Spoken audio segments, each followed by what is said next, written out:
welcome back to Coffee Talk for the final episode. I hope you've been enjoying it. I want to apologize for not reading any of the character dialogue. I feel like that was a missed opportunity, and I definitely learned from it in Coffee Talk episode 2. With that said, let's start.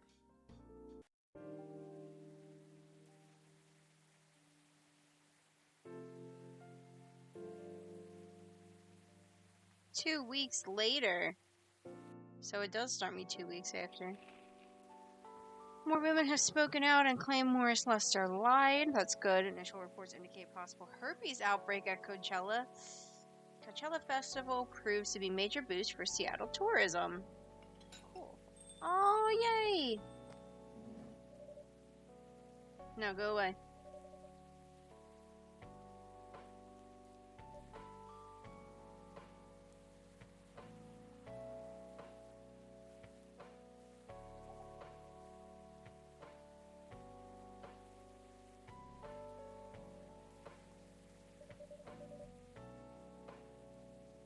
Finish your book, you handed it in. It's all good. Gonna publish it. Yay!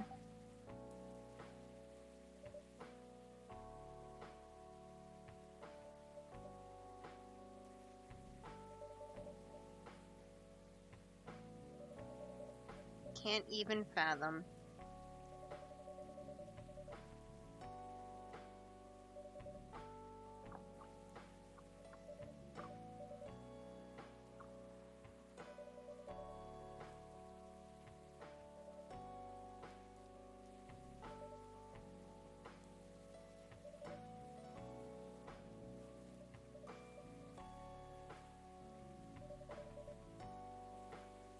Good. Go get her for another one? Yay! I'm kind of happy for you.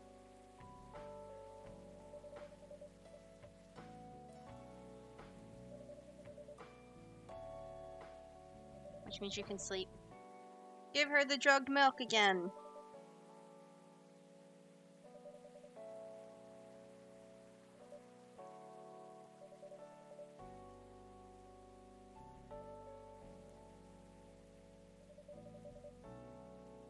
Wait, she hasn't been here for 2 weeks? And I didn't get to live those 2 weeks out?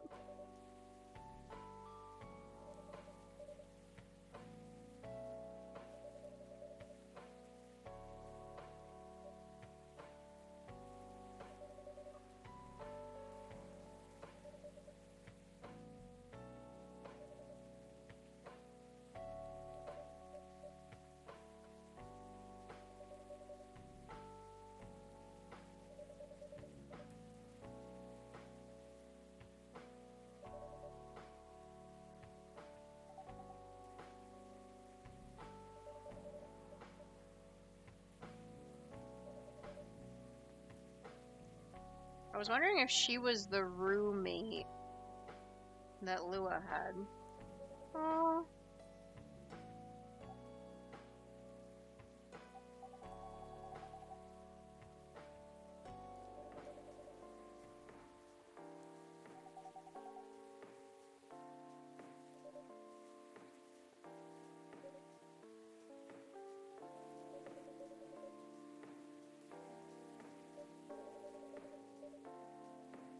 New profile picture. What?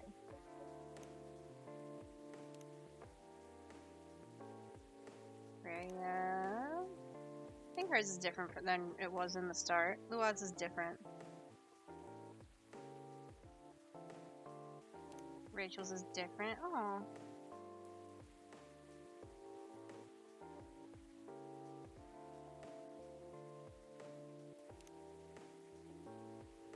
Yours is different. Or is not different. Aww.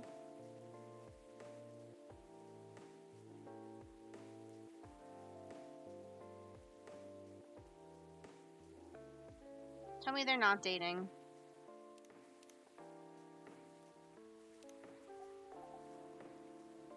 Cute.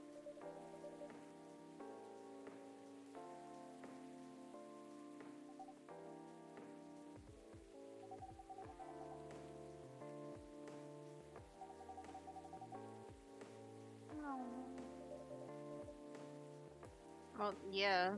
She's a developer.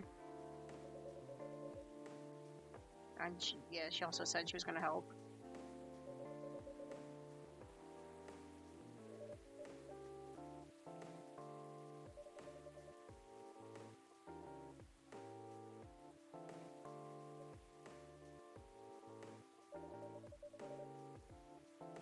Postcards?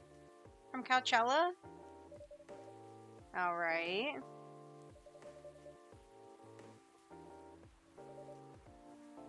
The other one's from the moon.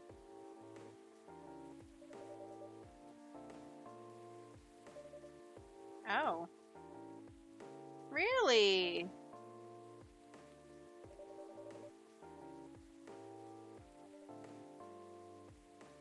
Hopefully somebody nice?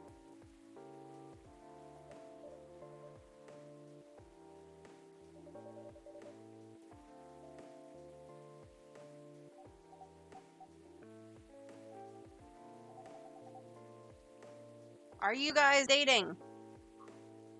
Tell me. You're so cute. Hours.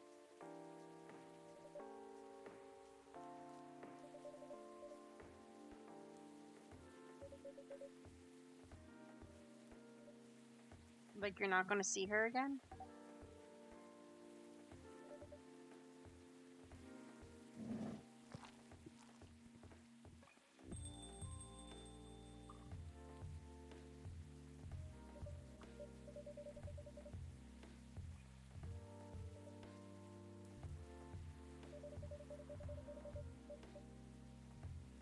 They are dating.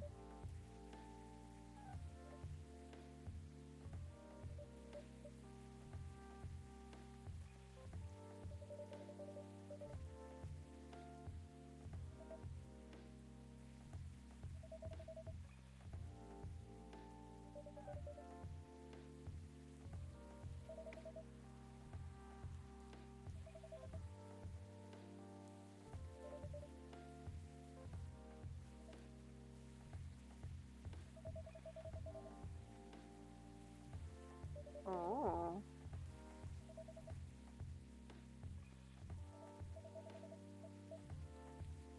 They're gonna get married. Aww, that's so cute. Probably better to do that first.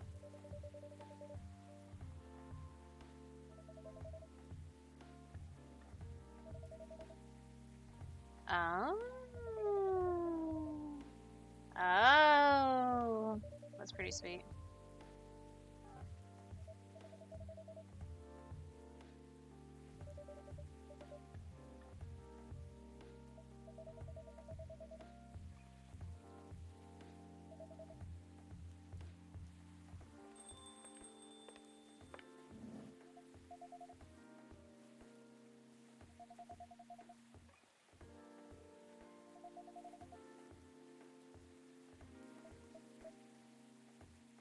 Oh. Oh. Not the best of company.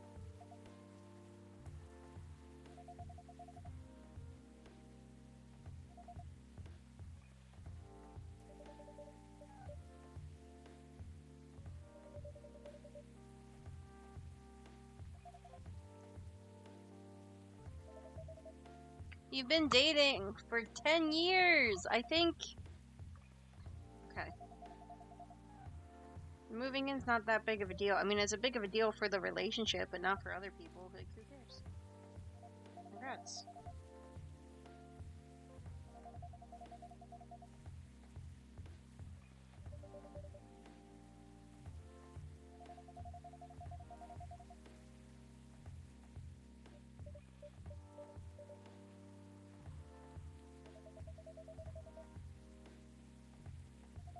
Yay.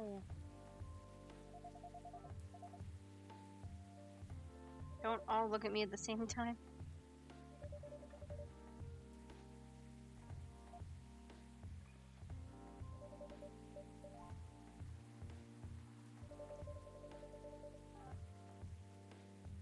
Freya.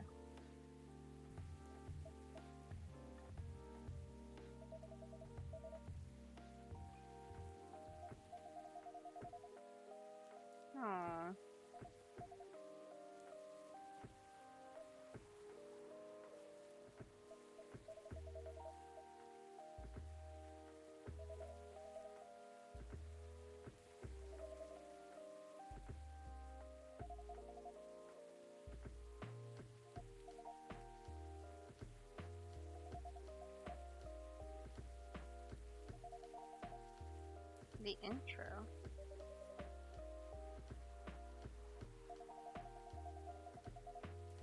Oh.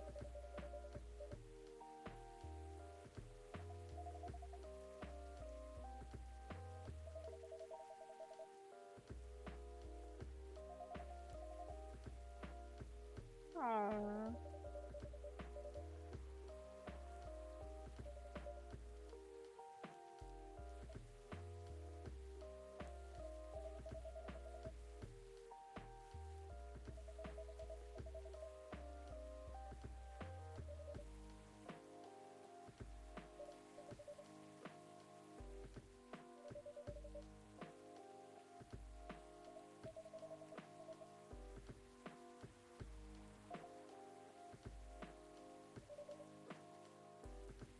They're so cute.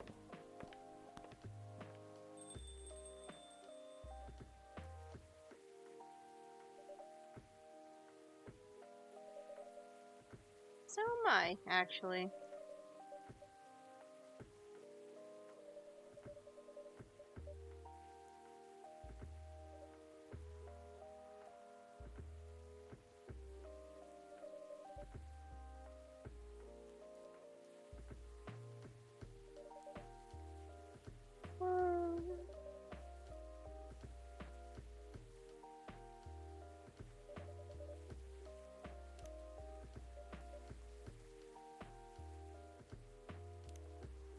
Alright, let's see what I have to read.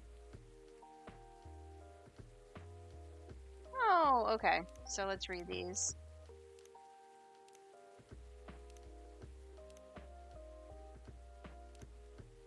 Alright, so we got this. Ah. The anxious boy and his love stories on public transport. The day was hot, sunny, and humid, just like most days in Jakarta. I was standing inside a crowded bus, neither well-functioning air conditioning nor proper ventilation, trying to keep myself productive in the uncomfortable environment by reading my recently bought copy of Maruki Harukami's The Elephant Vanishes while listening to a random playlist on my old iPod. That was all very specific, Freya.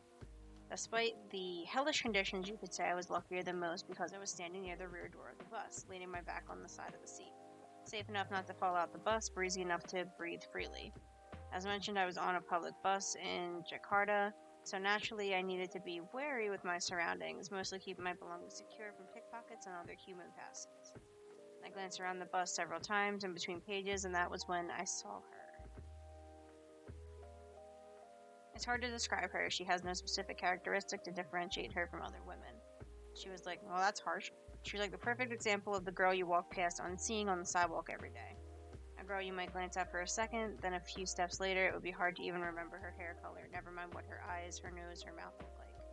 She was standing near the front door of the bus, not leaning on anything or anyone, not touching the bacteria-infested hand grip on the ceiling of the bus, although to be fair, it might have been hard for her to reach that grip anyway. But still, she stood there with the perfect balance of a tree, rooted in healthy soil. She stood as if somebody had silently put the Venus de Milo? Or de Milo? The Venus de Milo, fuck me, on the bus, and she somehow fit perfectly without anyone noticing it happening. She was wearing a pair of earphones, wired just like headphones were supposed to be. Yikes. And a slight smile on her face. Sometimes she closed her eyes for a few moments, enjoying the music only she could hear. Her eyes rarely stayed in one place. They kept wandering around the bus, not too fast like someone anxious, not too slow like someone looking at something specific. Maybe she's the one, I thought, even though you couldn't describe her. Yikes.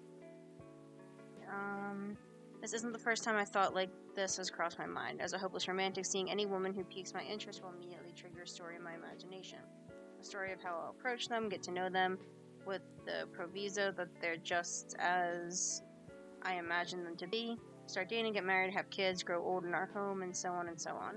Random cuties, that's what I call them. Unicorns among horses. The term doesn't apply to any cute girls I see, of course. It has to be someone special, or at least someone I imagine to be special. Someone I can't remember the way they look. The thing is, automatically imagining those stories whenever I happen across a random cutie isn't healthy. It puts a toll on my mind, and of course my heart. It creates a lot of unhealthy expectations before any opportunities even arise. Oh shit. She looked at me. We made eye contact for a brief flash of seconds. I immediately turned to my book. Did she notice me staring at her? Did she see what I was thinking? My mind won't stop spinning, overthinking when my pulse beats double time in my ears. I continue staring at my book with what just happened. I obviously can't read it properly. My eyes were looking at the words, but nothing was being processed other than thoughts of her. I glanced back at her and she was staring at me. Eye contact more than once. It has to mean something, or that you're just weird. Should I approach her and introduce myself? Yes, I should. But what if things go wrong?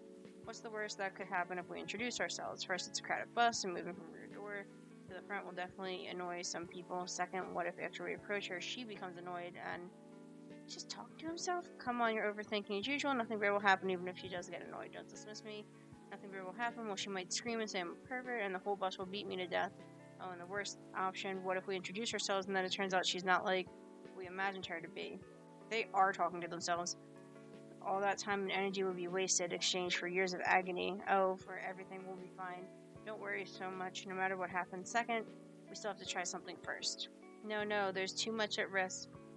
The debate is still raging inside my head, and that's when it happens. We make eye contact again, but this time it lasts longer than a few seconds. And then she smiled at me. Small curve on those lips, small curve on those perfectly average, beautiful lips. I quickly returned to my book.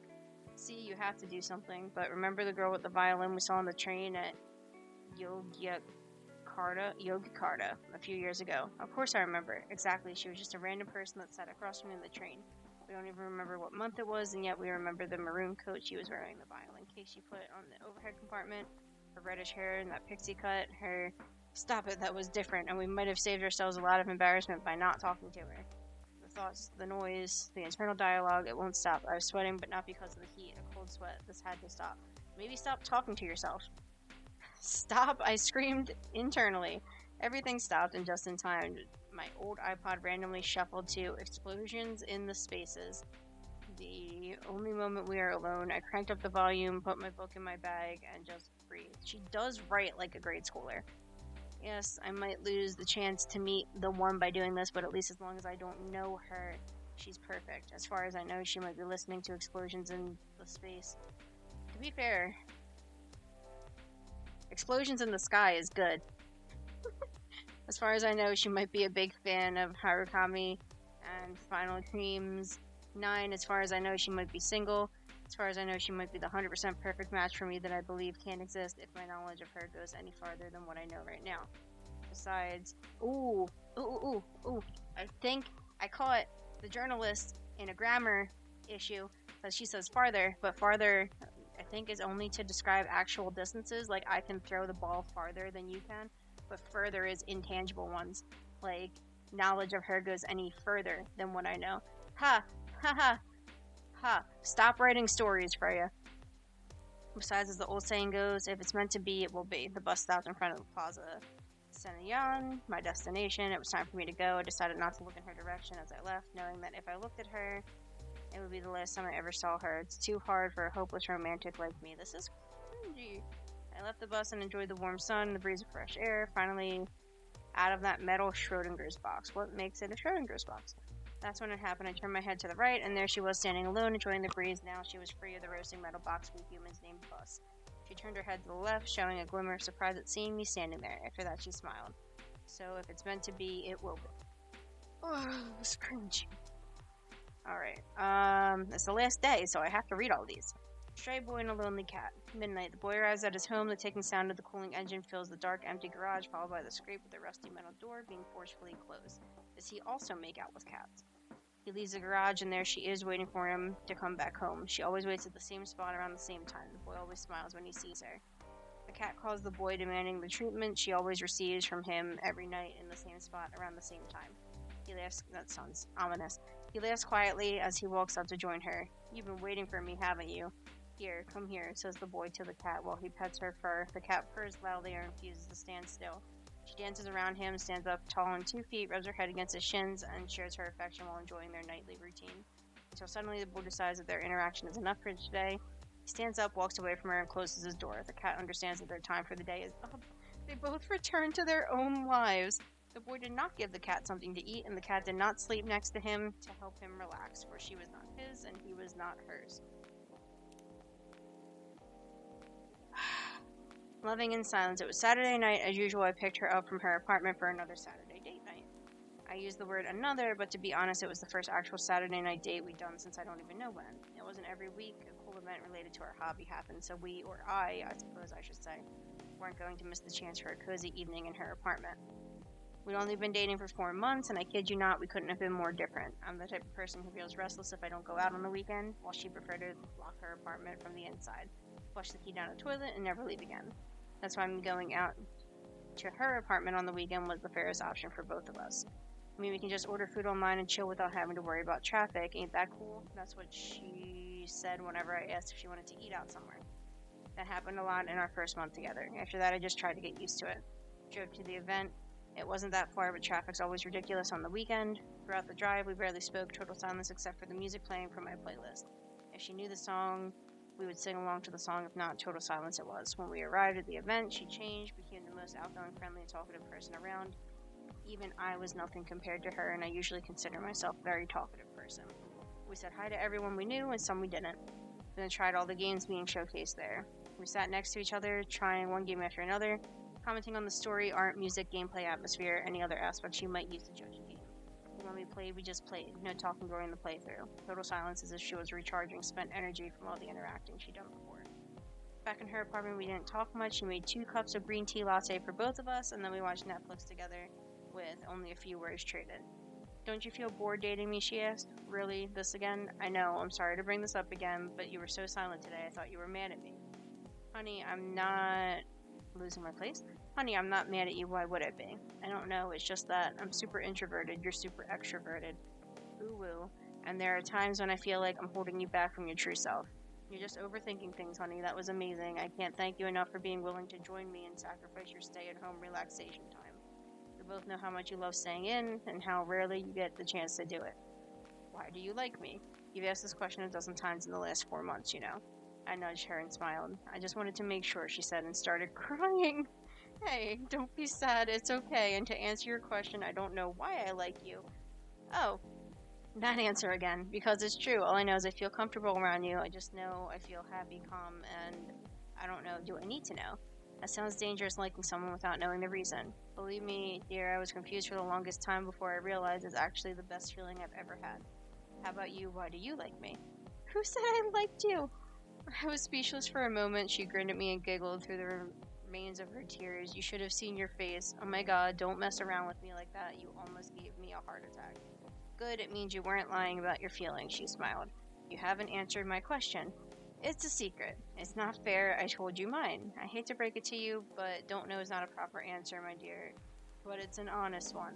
I know. We stayed silent again. So that was my introvert girlfriend and me. My answer to her was obviously a lie. Not knowing why you like someone is super scary, but I never imagined being able to feel like that for anyone other than her. At least that's how I wish things could be, I thought as I drove back home, alone in my car in total silence. Yikes, Sarama! Okay, 4 more. The only reason to learn how to fly. It happened again, I told her as I exhaled smoke. What? I took the train once to get here and fell in love twice. Not this again, she sighed, looking like she wanted to stub her own cigarette out of my face. I just can't help it. She said nothing. It's way easier, you know, seeing someone from afar, letting your imagination roam as you daydream about how he or she lives, ignoring the fact that what you see is not the way they really are. It's way easier. You can't keep doing this to yourself. You know you need something real. I mean, this might be a stupid suggestion, but you're still using the dating app, right? Try to be more open-minded while you use it. I agree. Good. I agree that it was a stupid suggestion. She looked pissed. I couldn't blame her. Not like this was the first time we talked about this. In fact, this conversation tended to happen around once a season. You need to stop overthinking, go out and stop putting impossible expectations on people. You know I can't do that. I've tried. I get overexcited at any opportunity. That's your fault. And how's that served you so far? No, I was the one who said nothing. I'm afraid, I said. Of what?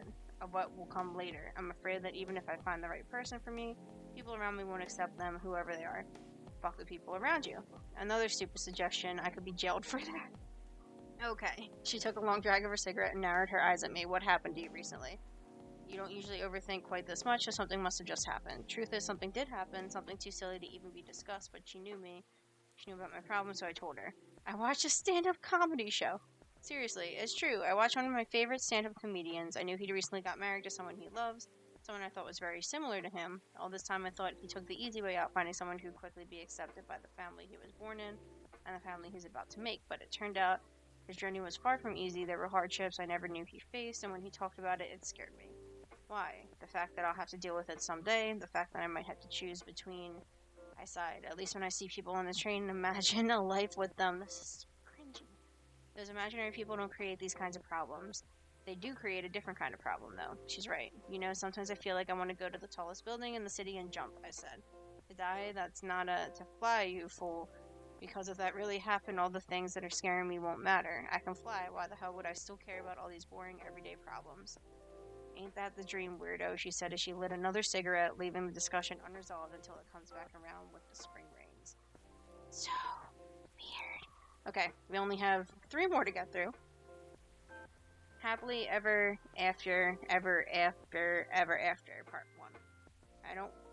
Do I want to grow old with you? No, I don't want to do that. But I do want to be with you here in this moment, stuck in eternal limbo for an infinite loop of this exact hour forever. Hell yeah, I do. It's probably the last time Romeo remembers having a really meaningful conversation with Juliet. Oh, God. Let's not get too far ahead of ourselves, dear readers. Just like any other story, this one also has a beginning, and it begins with an introduction. Romeo is a young man of 20. He comes from a quite conservative, but not yet out-of-touch family. In other words, his family... they're just like almost every other family in the world. He hates the name his parents gave him. He hates it even more knowing that his life so far is fulfilling all the cliches of his fictional namesakes. Falling in love with a girl named Juliet is really just the icing on the cliche cake. Juliet's a young woman of 20. She also comes from a quite conservative but not yet out-of-touch family. In other words, they're also just like almost every other family in the world. She loves the name her parents gave her, although she hates the fact that her life so far is fulfilling half the cliches of her fictional namesakes. Falling in love with a boy named Romeo is not scrolling right. There we go. Falling in love with a boy named Romeo is unfortunate, but she has no plans to die stupidly over it. Both of them study at the same university, and they're definitely not the type of people who naturally choose to be friends. Fate, however, in the form of a hip, young lecturer with an over-enthusiasm for assigning group projects and an unfortunate sense of humor, is what brings them together. A simple group assignment is what introduces our young Romeo and Juliet to each other. Even after their first fated meetings, and the many, many more meetings required to finish the assignment, there's no sign that Romeo means anything more to Juliet than a friendly acquaintance she spent a lot of time in the library with. Nor, honestly, does she mean that much more to him. In fact, after she made an ill-judged joke about the literary elephant in the room, she probably means significantly less. But as time goes on, as the group assignments keep coming with the lecturer ever assigning new partners, Romeo and Juliet become closer. They both begin to see things in the other that they hadn't noticed before, though for Romeo, the fact is rather frightening. How could I fall for somebody like her, and named Juliet no less? I can't accept it, my mind's just playing tricks on me. Again and again, around and around, the thoughts chase themselves whenever he sees her. It's gonna be a whole story. Like a whole story. Today's Monday. Romeo has a class he needs to attend, however something is different. Normally a relatively anxious fellow, he finds going to a class requires a lot of willpower. Today, however, he finds himself hurrying to get there. He knows why, of course, but he refuses to admit it to himself quite yet. The first thing Romeo does when he opens the door is to look at a specific table, the table where Juliet always sits. To his unacknowledged disappointment, the table is empty. Fuck, mutters Romeo under his breath. He doesn't curse because Juliet... Hold on. He doesn't curse because Juliet is not there, of course. Rather, he curses because noticing this was the first thing he did upon entering the room. After sitting in his usual place, Romeo reopens his book and begins reading. Every time someone opens the door, Romeo turns immediately to look and quietly whispers a curse again. He is not cursing because he's disappointed. It is not Juliet who enters. He's cursing because he turned to look. A few minutes before the class begins, Juliet finally arrives, announcing herself and her friend with a braying laugh, as she does so. The sound used to be one of the most annoying sounds in the world, at least as far as Romeo was concerned, but today it brings a small smile to his face.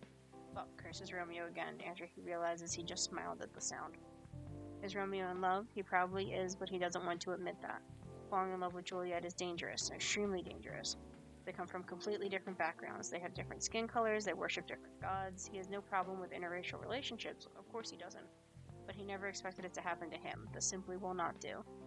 I need to talk to you. Romeo looks up. Juliet's standing over his table. Her jaw is set, but her eyes are worried, and he completely forgets all about his own problems. What's up? He asks. Can you keep a secret? It's really important. Sure, I guess I can. Good enough, because I really need someone to talk to. So Juliet sits down, begins telling her story to Romeo. She talks about the problems she's been facing over the past few months, how they affect her study, about how he's not the first person she's talked to about this, on and on. And Romeo listens to every word.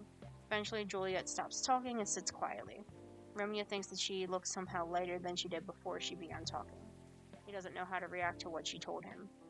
He tries giving her some advice, really stupid advice, he thinks as soon as he said it, but he believes it's probably much better than just listening and nodding and watching her walk away from him.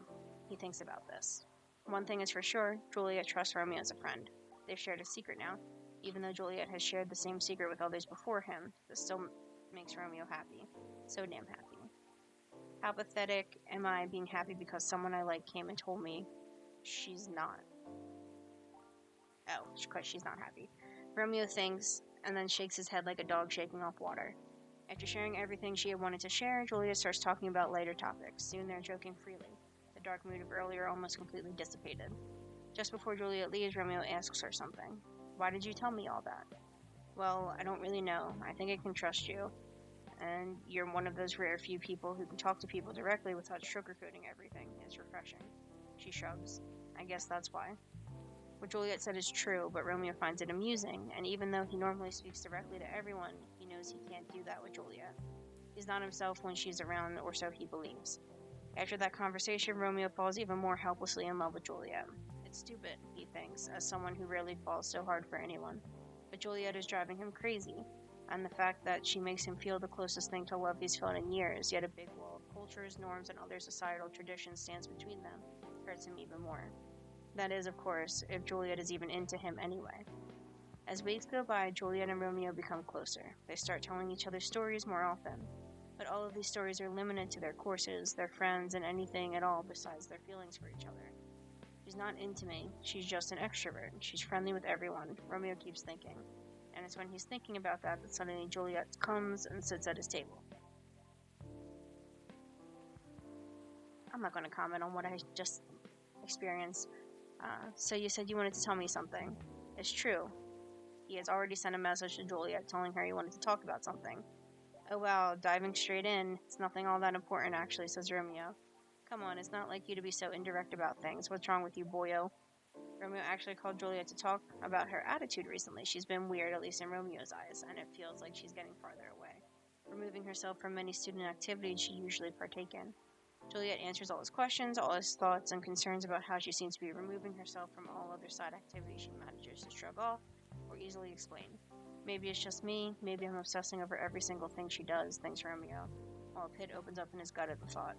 Is that all? Anything else you want to say? She questions him. Fair is fair, after all. Do you know that I used to like you? The words come out from Romeo's mouth, out of the blue. He's horrified, even as he recognizes that it's a lie. He still likes her now. He doesn't even know why he decided. It's not a lie. He used to like her and he still likes her. He doesn't even know why he decided to confess his feelings right at this random moment. Never mind why he confessed with half a lie. It wasn't planned at all, but when he heard Juliet say anything else, well, it's definitely one thing Romeo has been planning to say to Juliet for at least a few thousand eons, or as normal humans measure time, since around 8 months ago. Juliet shows a flash of surprise and then says, no, I had no idea at all. Why?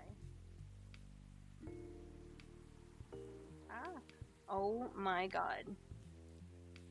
Why what? Why do you like me? Or did you like me? I mean, there must be a reason. Oh, of course there is. Romeo opens his mouth to tell her and pauses. He blinks slowly and closes his mouth again. Or not. I don't know. I think there is, but I'm not sure. I'm sorry, I'm talking gibberish. Juliet does not respond to that. Romeo doesn't even dare look at her directly, but he can see out of the corner of his eye that she looks dumbfounded. He takes a breath and opens his mouth again, hoping for a lightning strike, divine inspiration, or instant death. He isn't picky. Okay. I see you as a really strong person, okay? You have a big girly side, but you're also a really strong independent person. Okay, I get the girly part, but what makes you think I'm strong? Well, just look at how you work with all of your assignments and organizations. I definitely could never deal with everything as well as you do. Ever. Oh, come on, everybody has something they're good at. You can do things I can't. That's pretty normal, you know. I know, but still, I'm not sure. That's probably what attracts me to you the most. When he says that, Romeo tries looking at Juliet just for a moment. He saw a twitch of a smile on her lips, but dared not to even hope. He ascribes it to the imagination instead. So what's next then? Asked Juliet. To be honest, I don't know. I said this because I can't keep hiding it forever. I needed to say it to you even though I know it's impossible for me to ask you out, considering all the differences between us. Juliet pauses. Oh, of course. You don't need to say anything, though. I just needed to get it all out of my system. That's all. That's all I wanted to say. Well, okay then. I have something else to do. You don't have anything more to say, right? Yes. No. That's all. Juliet nods and says goodbye, then quickly walks away. After Juliet leaves, Romeo lets out a heavy sigh. Good work there. That's one hell of a lot of old baggage I just let go, and a whole hell of a lot new baggage I replaced it with. There's an interesting fact about our Romeo. During the whole conversation, he hadn't been able to keep himself from shaking. It's an old habit that he just can't let go of.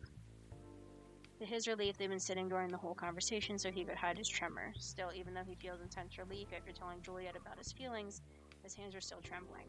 He has to wait a couple minutes before he can walk away himself. You don't walk on your hands unless you're Sanji. So now, after Romeo's long-awaited but ultimately useless confession, what's next for our Juliet and her Romeo? Funnily enough, neither she nor Romeo ever mentioned it again, at least not to each other. Romeo did eventually tell some of his friends about his feelings for Juliet, but what about Juliet? Romeo didn't know anything about how she was coping with his revelation. He expected that she probably told some of her friends, as he had told his, but that doesn't even matter, he tells himself. We're not meant for each other anyway. Watching from outside, nothing seems to change between them. They still talk about their classes, about their friends, about shows they've watched and books they've read. But they never ever mention again the time when Romeo revealed his feelings to Juliet. At first, Romeo had thought that confessing his feelings would mean letting go of a big boulder inside his heart. As it turned out, it only transformed the boulder into a restless rock monster asking for more. Eventually, he realizes letting Juliet know about his feelings isn't enough. He needs to have her. He wants to hold her tight. He wants to stare into her eyes and tell her he loves her to Pluto and back. He wants to hear her say, I love you too.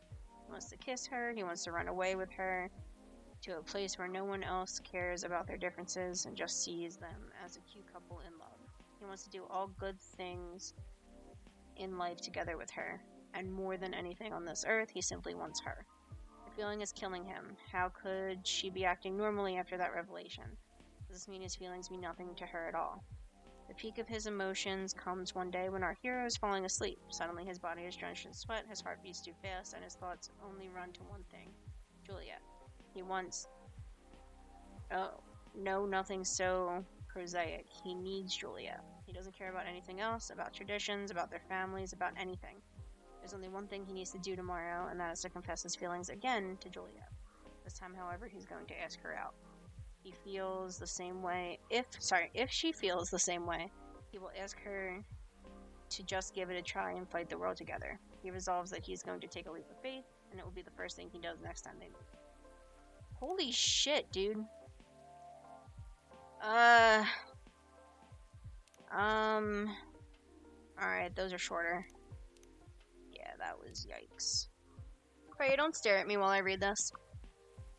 It doesn't happen the next time Romeo and Juliet meet. When Romeo sees her, he knows something isn't right. After that, each time he sees her, he feels uncomfortable, almost afraid. Our hero isn't scared of much, but he can't explain how she makes him feel, as though she's surrounded by a fierce, powerful aura that keeps him from approaching. It takes a few days for whatever it is to fade. When that sense of danger finally eases up, Romeo finds he has the courage to approach her. Cunningly, he waits until the end of the night class when both of them are ready to go home. Hey Jules, are you heading back? Let me drive you home. No, it's fine, I'll just call an Uber. I have something I need to tell you though. Her expression quickly changes to one Romeo's never before seen, an uncomfortable looking mixture between happy, sad, and angry. He finds he doesn't know what to call it. She peers at him. What's it about? It's about, the thing I told you a few months ago. The slight smile he saw when he first confessed his feelings returns to her face. Okay, let's go for a drive. I know a place to talk. Juliet directs Romeo sporadically, and they chat normally to fill intervening time until they reach what she reveals to be their destination. I'm not getting paid enough for this. Oh my god, my voice. A large, dark, empty park. Huh, I didn't know there was a park around here. You know nothing, Romeo. Hey, what? You said you don't read or watch Game of Thrones. She side-eyes him. It's all over the internet, my dude. Good point, well made. Our heroes climb over the locked gate and meander slowly along the paths until they find a bench. An unspoken decision has them both sit down at the same time. By this point, it's close to midnight. The drive had been long and he'd driven slower than usual to reach their time together. To stretch out their time together. The sky is bright with stars while the full moon hangs heavy on the horizon. A warm and gentle breeze brings with it the scent of wet earth and green growing things, and far distant clouds tease them with the idea of rain before the morning. It is, Romeo feels, perfect. As though God had created it especially for them at this moment. So, says Juliet, lowering her gaze from the milky splash of stars above them to meet his eyes, what do you want to talk to me about? And Romeo thinks, what the hell, and jumps right in. I told you I liked you, do you remember? Yes. It was a lie. Her eyes narrow. What do you mean? Oh, careful, dear Romeo. You should not play with a woman's heart. I still like you. I never stopped liking you. And every day I like you more, and I don't think I can go another day without telling you how I feel. Oh, I know. His jaw snaps shut, and he blinks rapidly. This is not what he thought she would say. What? Is it that obvious? No, but it was kind of easy to guess. Okay, so there's that. And you know, when I first told you how I felt, I thought it would help me clear my head. I wanted it to, but since then it's haunted me. Why did I want that? I think of you and I want to see you. I see you and I want to talk to you. He continues laying bare all of the things he's been thinking of these past few weeks, culminating in an impassioned plea. I know it probably won't end well, but I want to be with you. I want us to try. Juliet takes his hand and squeezes it, feels the tremble in his fingers and says nothing about it. Romeo, I like you, she begins, and his heart near bursts. I like you a lot, and not only as a friend, but you know that, with our backgrounds and our families, it's impossible for us to be together. I know that, Juliet. I know. But still, I really like spending time with you. Whenever I talk to you, I feel so happy and so scared. Why would you feel scared? Because I don't want to say anything that will make you think less of me. I want to look perfect in front of you, even though whenever we're together, it feels like I can only show all of my imperfections. Hey, nobody's perfect. They sit still quietly for a moment, no holding hands. Romeo stares at their intertwined fingers while Juliet watches the breeze ripple through the trees. It still feels weird. Our heroine muses, almost to herself. You told me that you liked me, and I thought it could never work. And then you said the same, and I was disappointed. Somehow. And now here you are, telling me to forget about the rules, and I'm the one saying they're important. Oh, tell me about it. I don't even know where this is all coming from. You don't like what I like, and I don't like what you like. And please, don't get me started on the fact that your favorite book is the single worst thing I've ever read. Huh? You mean The Secret? Yes. Oh God, please let's not talk about it now, okay? Never read it. She tilts her head back and laughs, and Romeo remembers he used to hate that sound a long time ago. Okay, let's not talk about it. But if you know that a relationship won't go well, why do you keep telling me how you feel? Why don't you just try to forget me? I've tried, he sighs, squeezing her hand gently. But every conversation with you is enough to make me remember that you mean so much to me. You don't listen to explosions in the sky.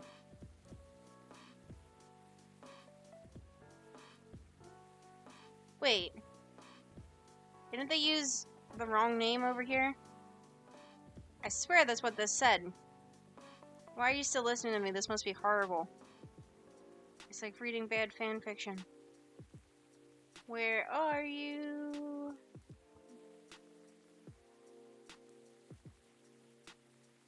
Yeah, explosions in the spaces. So why would... Okay. Alright, whatever.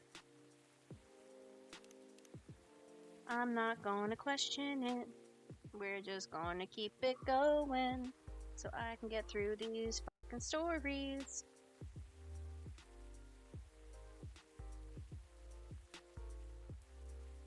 Oh, cool. There it is, right there. You don't listen to explosions in the sky. What a loser that you don't listen to it. But you're what I think of whenever I do. You don't play video games as much as me, but you on my team is what I want the most whenever I play a multiplayer game. What a loser. We pray to different gods, but your face is the one that appears whenever I pray for a good future. What a loser. Juliet doesn't say anything. She just looks in his eyes while listening to everything he's been keeping in his head and his heart for a long time. Before this, I always thought that when I fell in love with someone, it would be a person that I wanted to grow old with. Do I want to grow old with you? No, I don't want to do that. But do I want to be with you here in this moment, stuck in eternal limbo and infinite loop, this exact hour forever? Hell yeah, I do. Neither Romeo nor Juliet speak for some time after that. They just keep staring at each other. They don't know what it is, but they surely feel something strange. Something magical is happening between them now. Delicate thing which twists in the air around them, young and oh so fragile. Do you love me? Juliet asks quietly. I'm not sure, Romeo answers, but if it's not love, then I don't know what it is. But if it is love, why don't you want to grow old with me? Because it is just love. You're such a weirdo. I don't know why I ever fell in love with you, says Juliet. Right at that moment, Romeo feels joy in his heart, a tsunami of happiness sweeping through his body, destroying all the baggage that's been messing with his head and heart for so many months. But then reality hits as sudden as the joy. Everything happens in a single instant. In just one moment, Romeo feels the greatest happiness and the greatest sadness he's ever felt in his life. Hey, I might not be worth you sacrificing everything, especially your family, but if love is really that special, then maybe it will give us another chance to be together. Even though maybe it can only happen in another life when we are both cats. What is with this? Whoever writes Freya's stuff for this, I hope you're genuinely trying to write in a character. What is with you and cats? Even if it is a quote. Like, what is... Okay. The fucking cats, bro. You gotta stop. I'm gonna be on a list. I'm gonna be on a list. Is that... Did you just quote Vanilla Sky at me? I can't believe you did. I can't believe you did that. That's hilarious that you said that. You know I hate that movie? It's a great movie. How the hell did I manage to fall in love with you again? Both of them start to laugh together, continuing until all the laughter drains into simple smiles.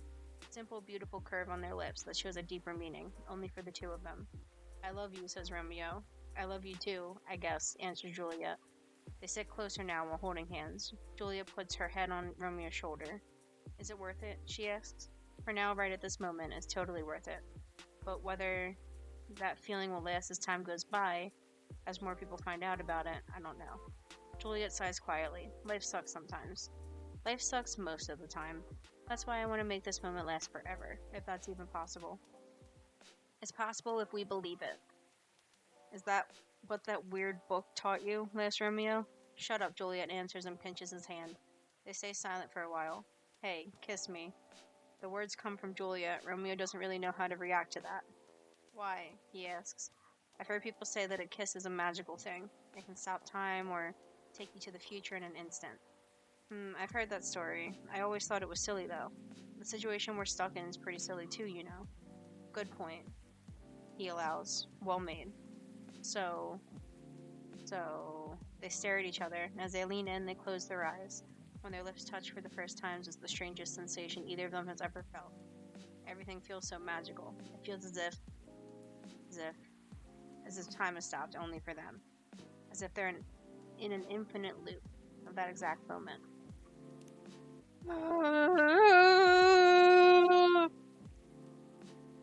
If I didn't have so much respect for this game, I would not be trying to read all the things that the game offers. But I do, and it's almost over. It's almost over. Oh my god. Part 3. And final, I think. Romeo comes awake with a gasp, his mind already whirling as he tries to make sense of what's happening. Was it just a dream, he thinks? Please forgive him, dear readers, he's barely awake. He has no idea how or when he got home, but he's still wearing yesterday's clothes. And he experiences the unwashed, uncomfortable feeling that comes with waking after falling asleep fully dressed. Then he remembers. Juliet, what happened to her? He rifles through blankets and pockets until he finds his cell phone and immediately fires off a message to her. He won't admit it. Will barely remember it through the haze of panic, but he spends the next 14 minutes and 10 seconds staring fixedly at it until it vibrates in his hand and drops it to the floor. Romeo, Juliet's voice is muffled by the carpet, but he doesn't think he's ever been so relieved to hear it. Where are you? Are you alright? I'm fine, what about you? What the fuck just happened? I'm okay. We need to talk. Something's definitely different. Romeo opens his mouth to agree before he even realizes how he feels. He's been so weighted down by his feelings for so long, he hadn't noticed that something changed until Juliet brought it up. Waking up has been bad for so long, but today he feels different. Today he feels good. Romeo arrives at the coffee shop. Why is it at a coffee shop? Juliet's already there. She waits while he orders an Americano, patiently sipping her orange juice until he joins her. So, Romeo says as he seats himself opposite Juliet, what happened last night? She shrugs, shakes her head, the picture of honest confusion.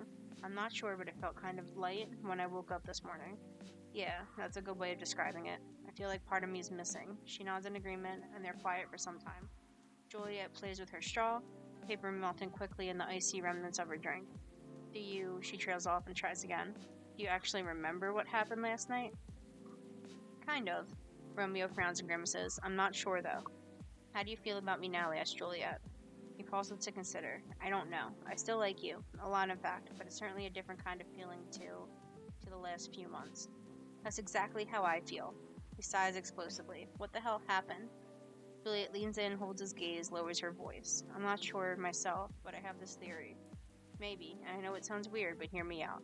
It's maybe the parts of us that fell in love with each other somehow left us last night. They separated themselves from this world, making their own, where time loops in the exact moment over and over and over again. Romeo looks her in the eyes without blinking for a long moment, then bursts out laughing. You're a complete madwoman, you know that? That's just, you're not even the one who likes sci-fi and fantasy. Shut it, boyo. Who says that unironically? She huffs at him and crosses her arms as she leans back. No, seriously. He waves a hand at her. The fact that the theory came out of your mouth is crazier than the theory itself. Her lip twitches, and she's laughing with him, and for a glorious moment the air is filled with pure and uncomplicated good humor. When the laughter winds down, they each find that they can't stop grinning at the other, and it's beautiful, just like it used to be.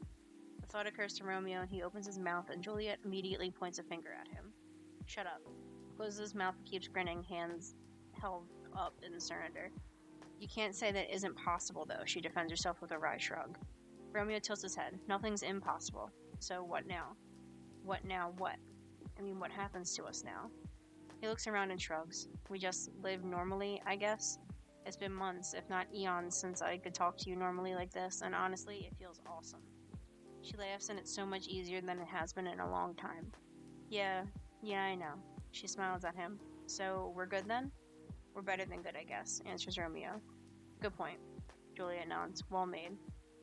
After that, life goes on for Romeo and Juliet. They're still good friends. They both found their loves, the one who shares their interests, that doesn't force them to sacrifice too many things in life, yet still makes them feel like the happiest person on earth. They grow old together as good friends, not as lovers. And what about the Romeo and Juliet who burn with love for each other? Readers, I'll tell you, that couple is still sitting on their bench in the park on that clear and perfect night. And they'll stay there until the end of time.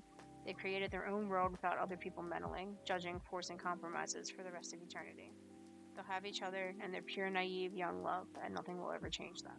Some people say that, on a clear night with the promise of dawn rain, when the Milky Way flows across the sky and the full moon hangs low, you can see a young couple sitting on a bench in the park, but only out of the corner of your eye, and only if you've room for romance in your soul. Is it true, you ask me? Doesn't matter, I reply.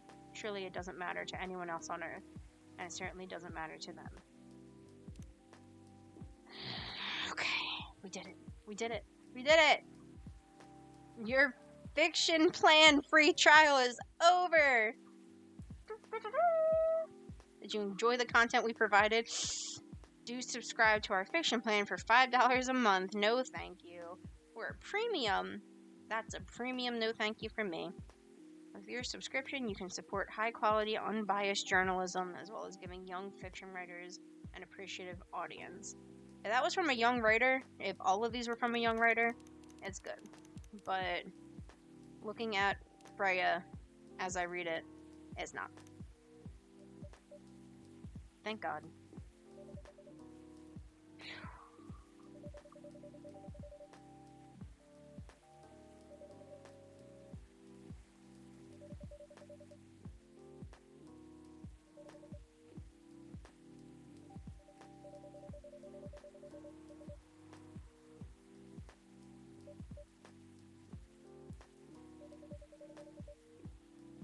Yay, updates!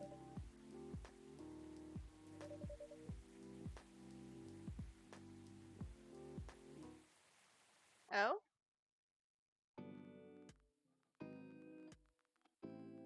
Lua visits his place more often now that they live nearby. The last time they came, they were talking about catering and venues. Aww.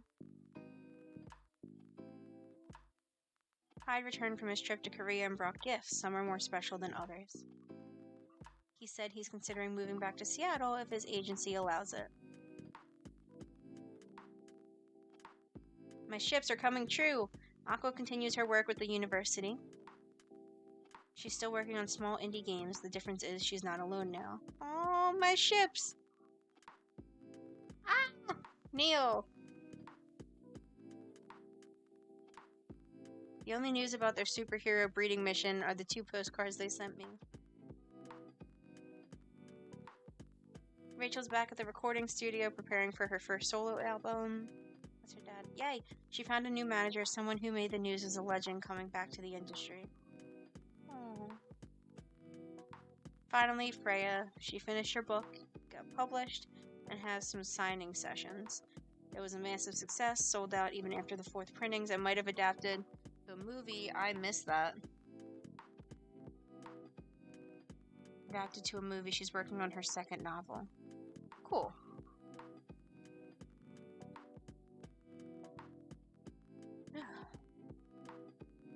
First game I played by Fahmi, and it's amazing.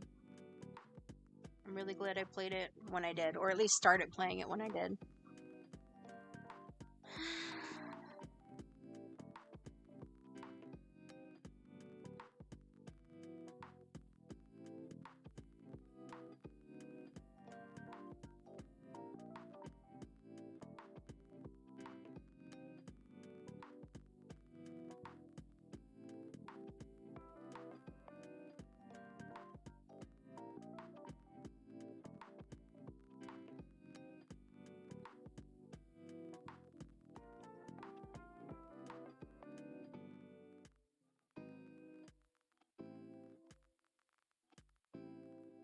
Aww.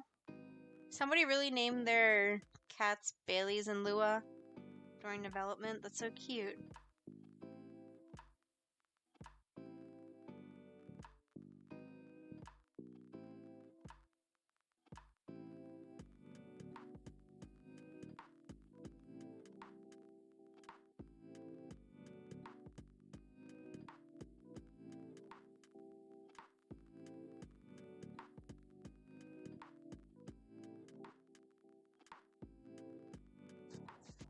Aw, special thanks to Georgie. I'm guessing it's an actual person.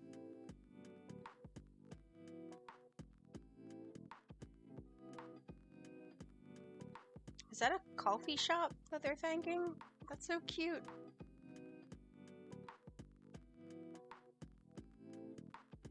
And you! You, chat, and VOD people that have been watching this. Thank you.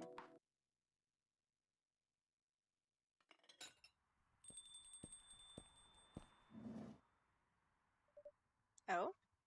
Hello.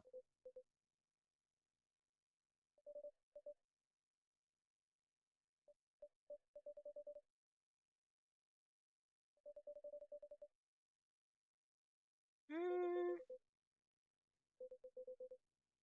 Oh. Wait. No. Yeah, there's no way. It's not.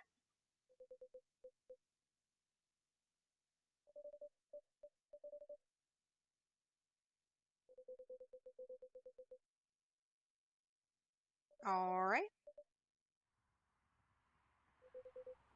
Multiple successes?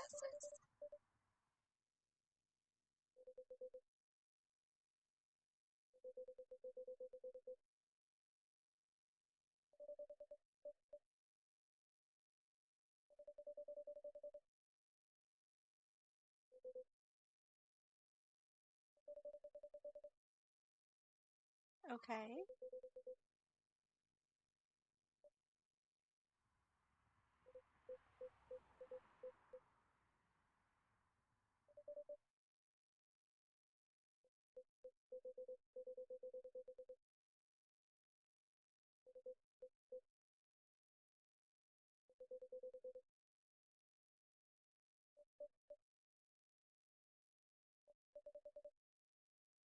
What is going on?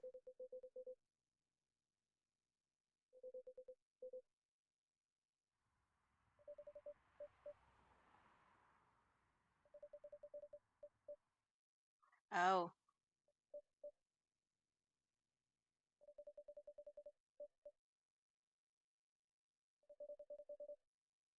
Oh.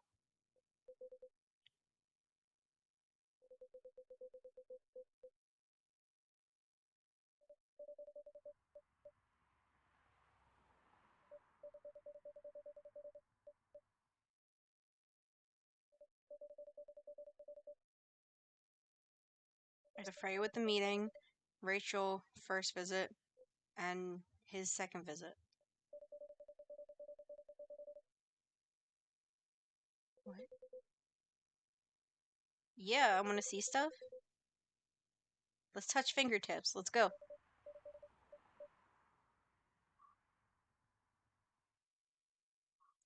You've beaten the main story of the game, but you haven't seen everything. What? Um...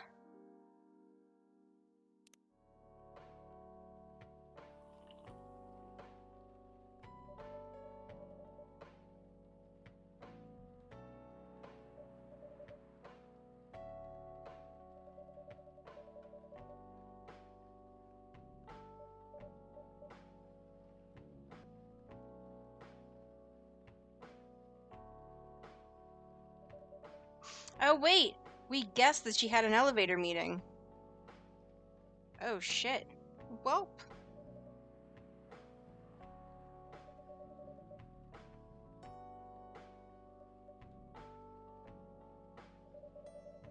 This game is just like at the very end of the game, the New Game Plus got way, it was a good game. It was a really good game. Got way better. Way better after completing it the first time. What the fuck?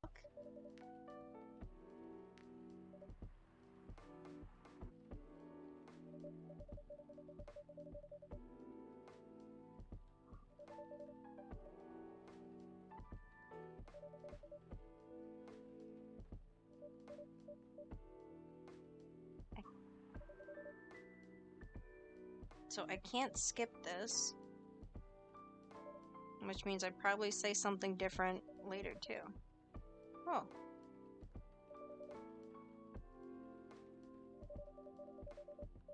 Oh. There you go, there's the different thing I said.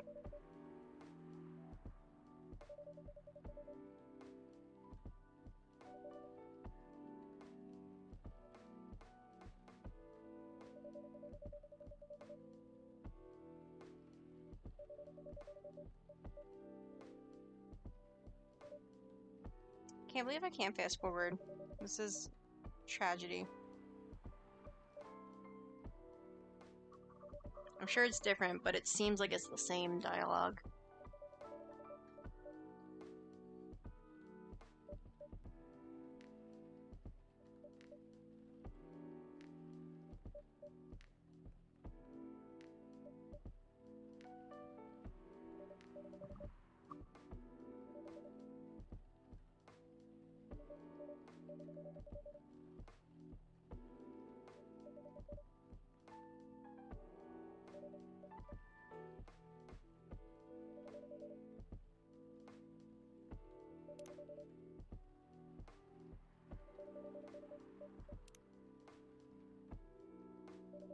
Oh, I have everybody. Except Hyde, I don't have more Hyde.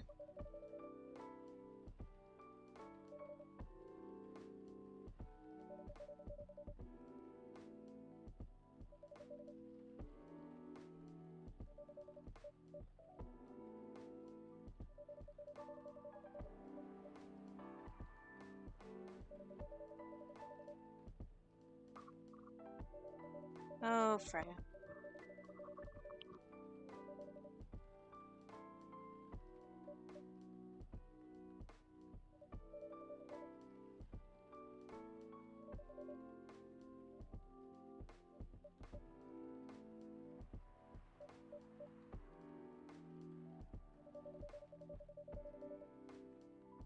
This Seems exactly familiar.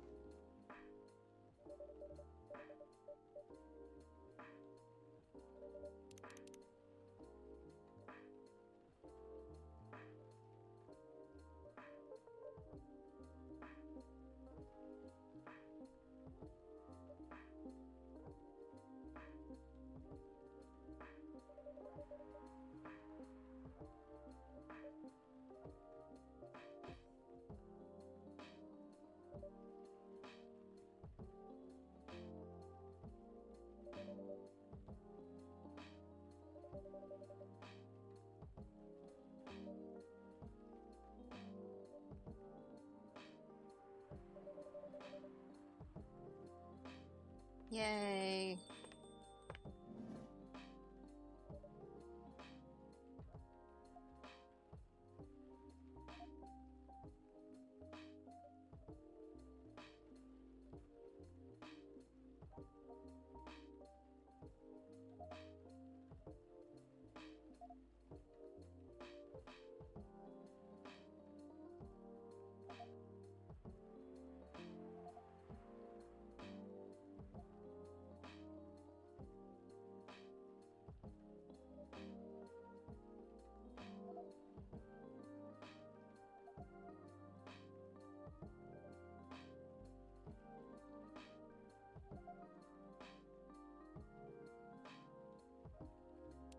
So I'm gonna make her this, which was the drink that she wanted the most last time.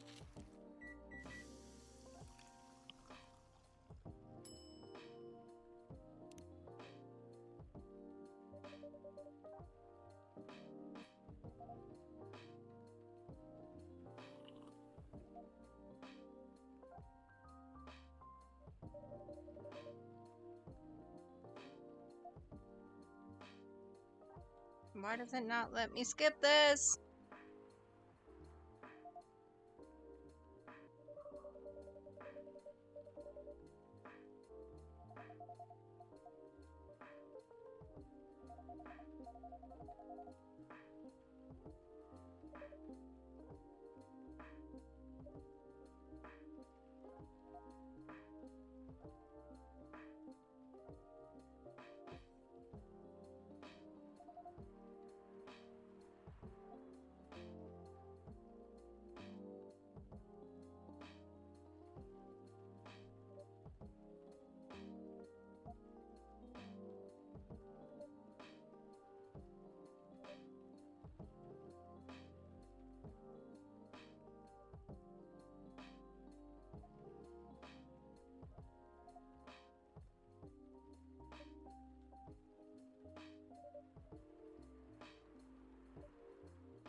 So why can't I fast forward through this?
Alright, so coffee, milk.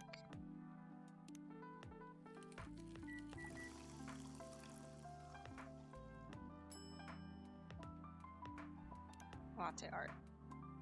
I don't know what that was, but it's there.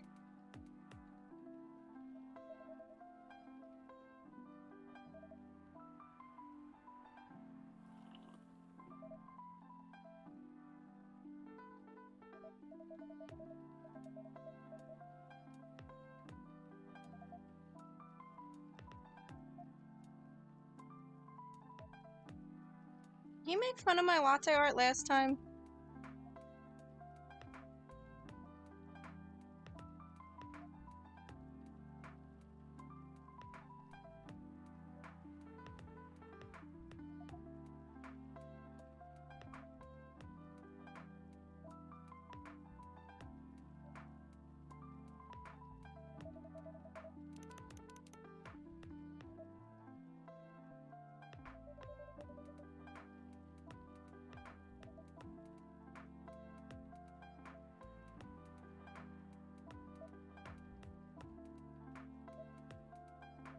Ugh.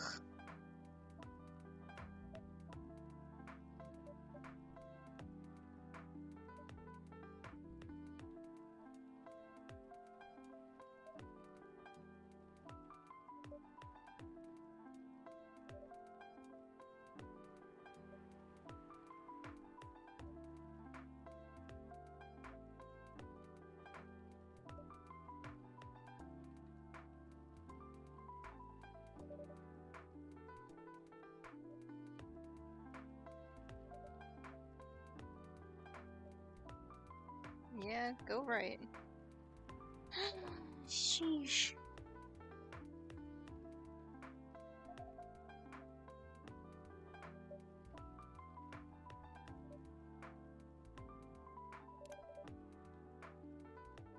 Let me see if I can get all the drinks too.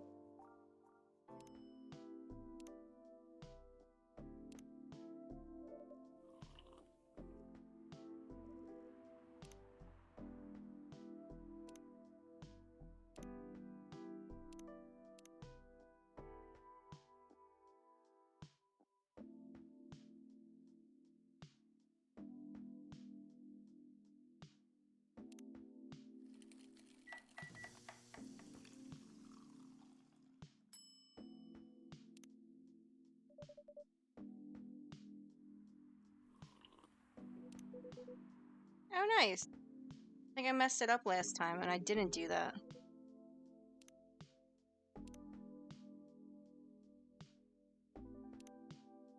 Yay!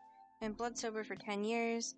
Currently a model, stock trader, entrepreneur, venture capitalist. Cool. Nice. It still does have to run through the animations that it does, which kind of stints the fast forward, but it's not horrible.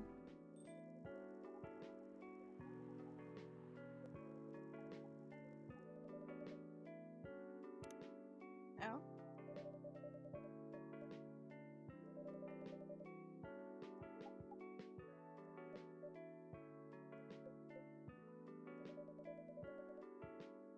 Do we say the dad's name? Yes!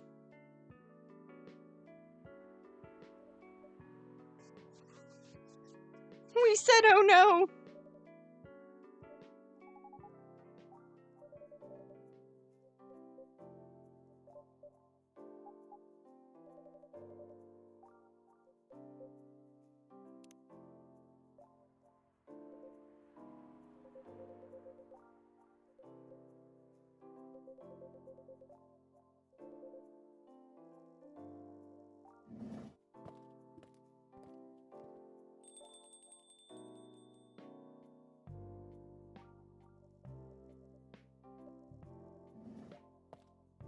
That was weird.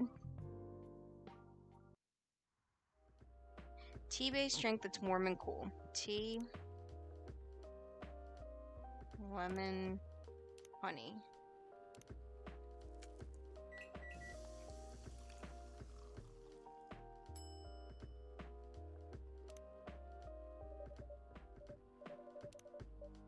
I didn't think I made this, but it didn't let me skip.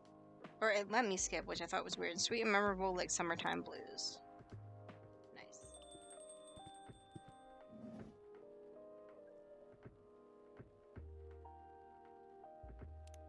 Hello.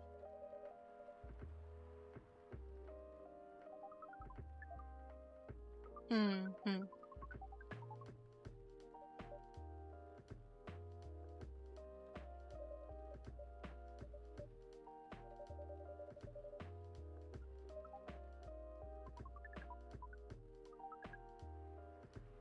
Cute. Don't look at me like that, Freya.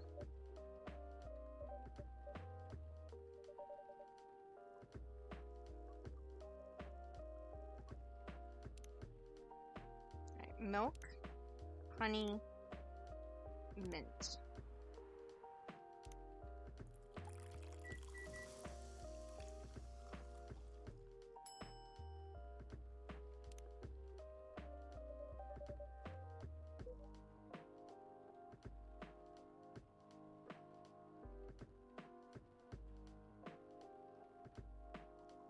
No, I love them.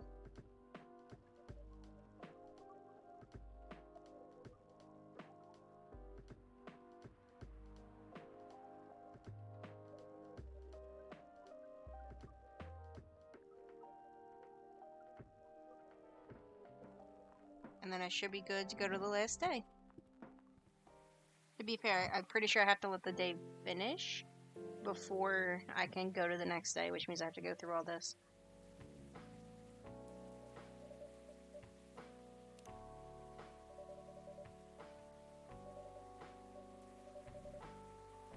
I get to read your final draft?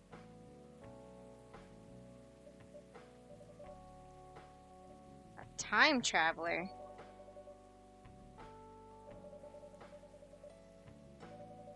It's me.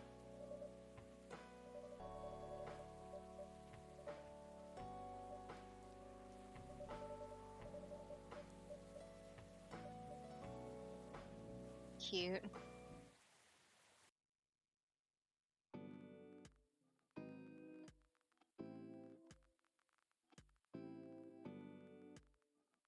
Cool, that's the same. I returned from his trip to Korea and brought gifts. Some are more special than others. I saw the ginger bag and I thought figging. Moving back to Seattle. Aqua. Neil.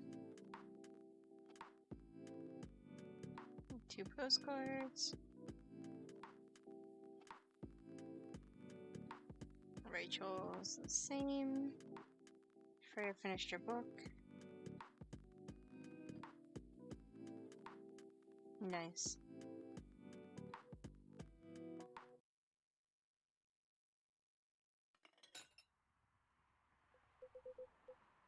Yeah, she found out. Are we in cahoots? God of caffeine!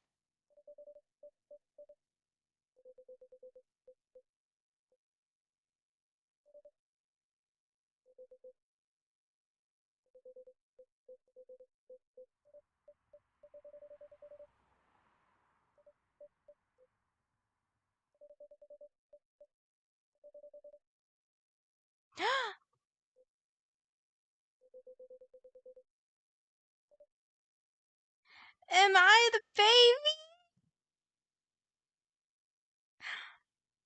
Daddy!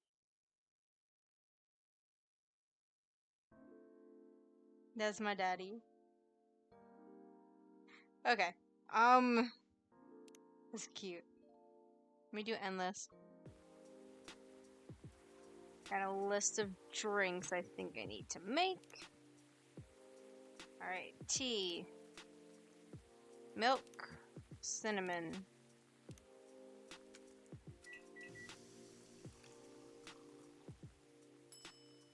Chai Adeni. Sounds really good. Like a horchata? Your new creation looks dope. Thank you. Green tea, cinnamon?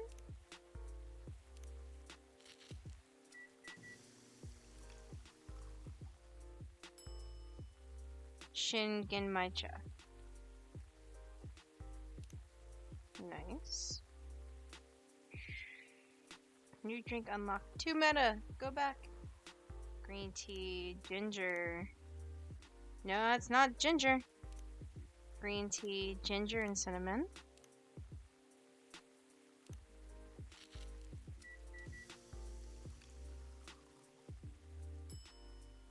The Grinch. Ew, with a candy cane?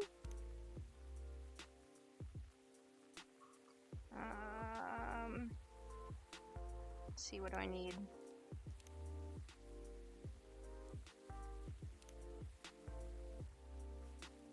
Chai Adeni. Sweet spicy chai latte from the town of Aden, Yemen. Nice. That sounds really good. I love chai. Tari. Tea with milk mixed by pouring the two repeatedly between cups, originally from Malaysia.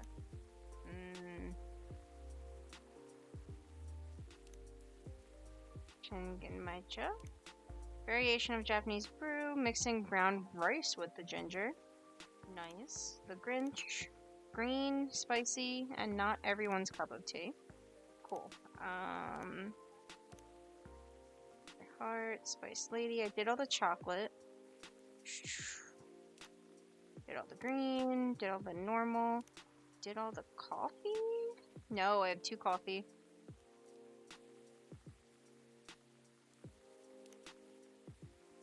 I need milk, mint, lemon.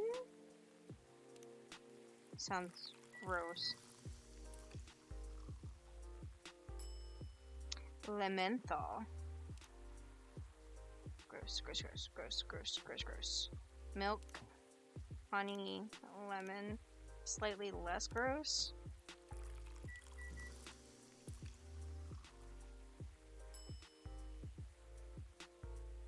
Lemony snippet. Nice. And milks are done. Lementhal, sour and cool with a hint of milk. Fortunate Tale in a cup. So those are done. Chocolate's done.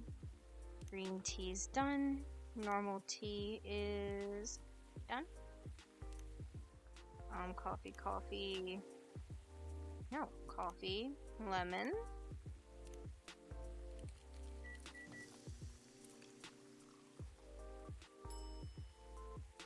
Black lemon. Ugh, that sounds rough.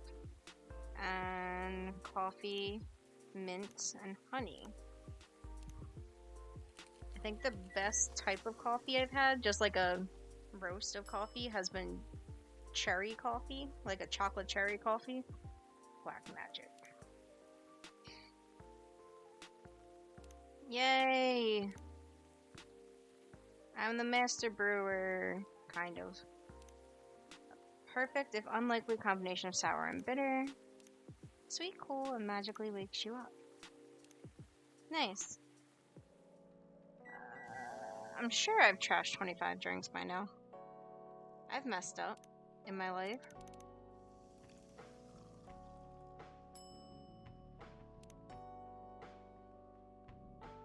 Okay, yeah, I've totally already hit this. So I didn't record me doing all the extra things like the endless mode where you make all the drinks, but I do have proof. I did 100% it. Started a new game, trashed a drink, brewed a drink, create and serve latte, reach a point in the story, serve the wrong drink for the first time, meet all the main characters, trash a total of 25 drinks, which I think was not on purpose, listen to all of the songs, play the story mode to conclusion once, spend a total of 1 hour making latte art, which I did off screen, serve 100 correct drinks in a single session of challenge mode, help Neil to help you, serve 25 correct drinks in a single session of challenge mode, finish Gala and Hyde's arc, finish Lua and Bailey's arc, finish Rachel and Hendry's arc, serve Galahad when Gala turns into a werewolf, find the secret behind the barista, which we did, unlock all special drinks, unlock all of the characters' social media profiles, serve 50 correct drinks in a single session of challenge mode, which was a pain in the ass, but it got done. It was long and arduous, I promise. Unlock all of the artwork in the gallery. And unlock all achievements. There you go. I'm actually pretty proud of myself.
Looks like a Dragon Ball character.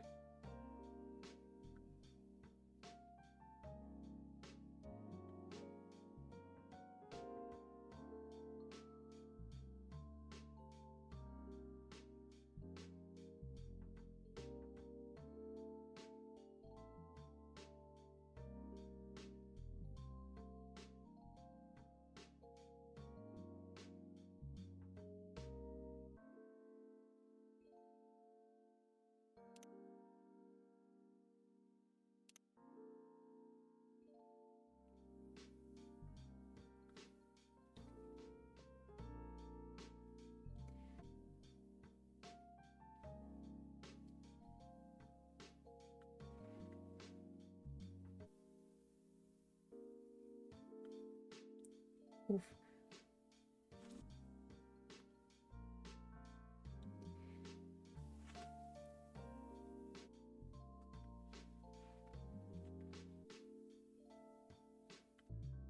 That's it.